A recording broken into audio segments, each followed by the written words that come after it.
verse 16, says these words, and Ishmael was one of the sons of the giant, the weight of whose spear weighed 300 shekels of brass in weight. He being girded with a new sword, thought to have slain David. Let me read that again. 2 Samuel 21, verse 16. And Ishmael, which was, and I hope somebody praise God real good when they catch it. Ishmael, which was one of the sons of the giant, the weight of whose spear weighed 300 shekels of brass in weight. He being girded with a new sword, thought to have slain David. First level of prophecy is the devil thought he killed you. He thought it was over.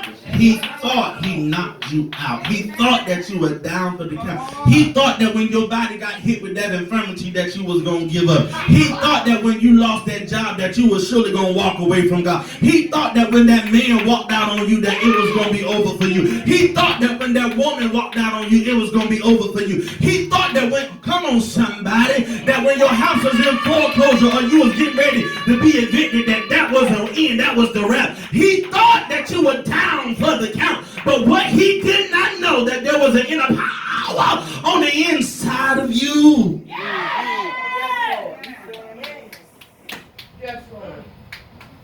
Hallelujah. This devil had a new sword. They said that Satan ain't got no new tricks. Well, the Bible said he had a new sword. And he thought that whatever new idea, or new trick, or new plan that he came up with, he thought that was going to take you out. That's what he thought. They thought just because you got quiet for a season that you was over with. Oh, God. They thought just because you got off Facebook that you were ruined and over with. They just thought because they ain't hear nothing going on with you, they thought you were dead. Honey, it's in the time that you don't hear nothing going on that I'm rethinking of what I'm getting ready to come back with. I'm getting ready to make a stronger comeback. You just don't know it yet. You don't know it. And guess what? You ain't going to know it until I bounce back. I wish I had my basketball in here. You ain't going to know it until I bounce back. You ain't going to know it until you see my face on another flyer. And you be like, wait a minute, I thought that boy was done with. You ain't going to know it until I get some new contracts. You ain't going to know it. All right. That's the problem. Too many of us is telling our business. We telling what we getting ready to do. We telling the devil how we going telling the devil how we going to come back. And you wonder why you defeated. You talk so much. Slap your neighbor high five and say, neighbor, this is the part where you be quiet.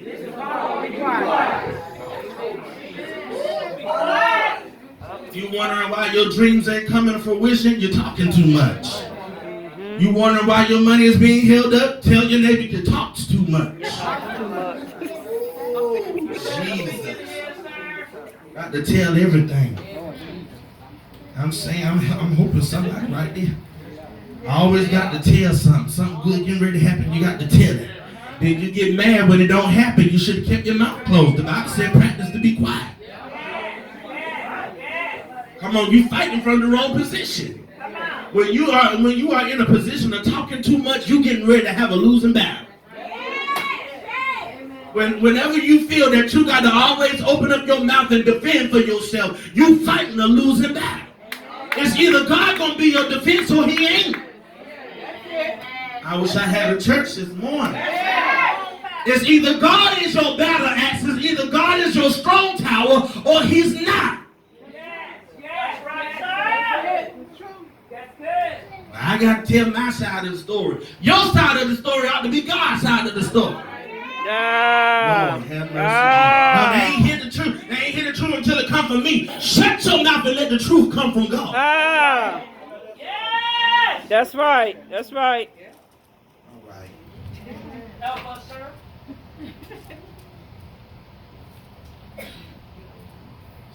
go down to, I'm gonna come back to this giant. Let's go down to verse 20. Because before we get to Ishmael, I got to deal with this one right here. The thing about these two giants right here, they work together hand in hand. These two giants like to jump you, Sister Shelley. They like to double team you. And a lot of times we got this giant operating in our life, Elder Shannon, and we don't even know it. He's a sneak attack devil. He's a sniper. You don't know which direction he's coming from. But we're going to deal with him and we're going to expose him. He's right there in 2 Samuel 21 verse 20. The Bible said, and there was yet a battle in Gath, where was a man of great stature that had on every hand 6 fingers, and on every foot 6 toes, 24 in number, and he was also born of the giant. Watch this. Notice that verse 20 said, and there was yet a battle in Gath, where was a man of great stature. Where was a man of great stature. Notice that this giant ain't got no name. This giant ain't got no identity. Yes. However, he has a abnormality. He has a deficiency. He have a deformity, which is a mishap. Lord said, you know, mishaps happen when something has been taken. Yes. Because he was not identified, he was not named, they had to describe him because of his deficiency. And you want to know, and you know, I'm going to talk to our community. You know why we stay in the same rut year after year, decade after decade, is because we allow what people have labeled us to be our reality. Yes! Go ahead!